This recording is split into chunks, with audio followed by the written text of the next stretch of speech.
Hello everyone, Dr. Rawls here. Welcome to day number 1 of our 21-day Immunity Boost Camp. So we're going to get started with diet because we all have to eat, and good food is really important not only for general health, but especially for immune health. So what we're talking about here is properly nourishing the cells of our body.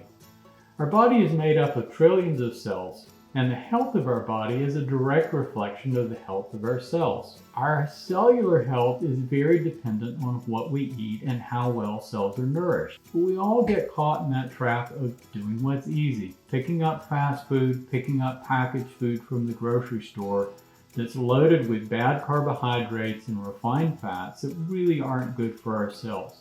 So when we look at this refined processed food, not only does it not properly provide the nourishment that our cells need, it overloads our cells with excessive carbohydrate and fat.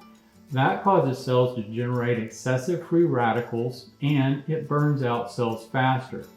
It stresses cells, and when cells are stressed, they produce more waste, they burn themselves out faster, and that creates more turnover of cells.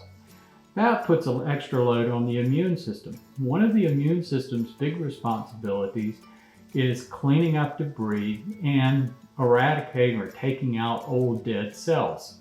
So when that occurs to an excessive degree, it overloads the immune system and overtaxes the immune system so it can't do its job properly. Another part of it is all the extra carbohydrates in the processed food grow bad bacteria in the gut. These microbes produce toxins that not only stress our cells, but also stress the immune system. So when you look at it together, it really does a bad number on our immune system.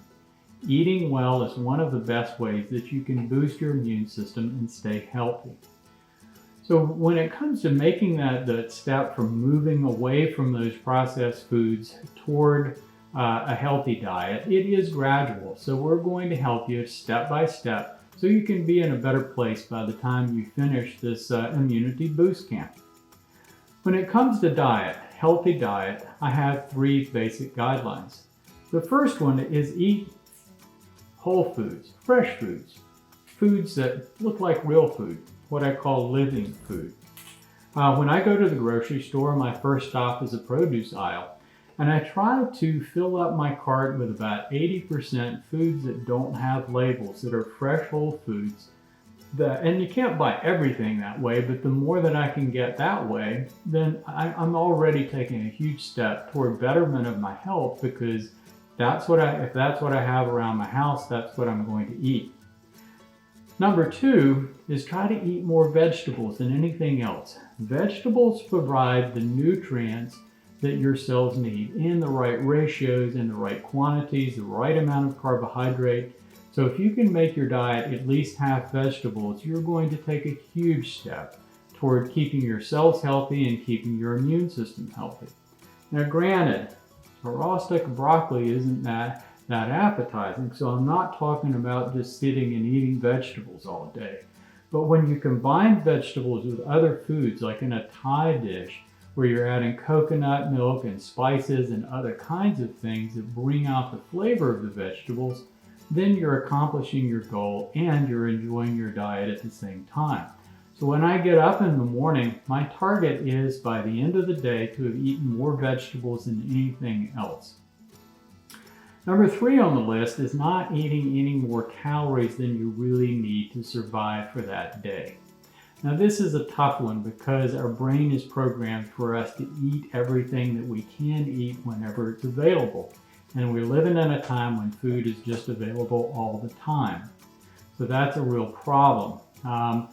If you're eating 50% vegetables or more and eating fresh foods, you've already taken a step to lower your calorie count though, because those foods are going to fill you up without adding unnecessary calories.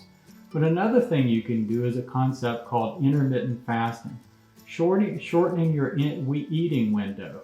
You're trying not to eat until 9 or 10 in the morning and then cutting it off by 6 in the evening reduces the amount of calories that you're going to take in during the day, and it gives your system time to rest with all that other time. It's a really nice way to boost your immune system.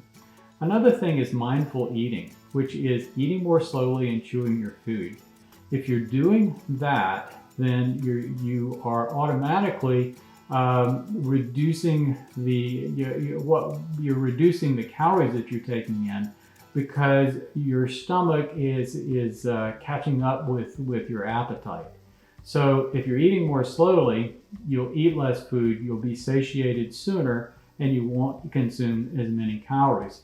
That's a tough one. It's taken a lot of work for me to do that, but I'm very careful about mindfully chewing my food and eating more slowly. And I found that I've dramatically reduced the amount of calories that it takes to keep me comfortable during the day. So those are some ideas to get you started. And by the time you move through the program, you're going to be in a completely different place by the end of 21 days. All right, that's all I have for you now. Take care and be well.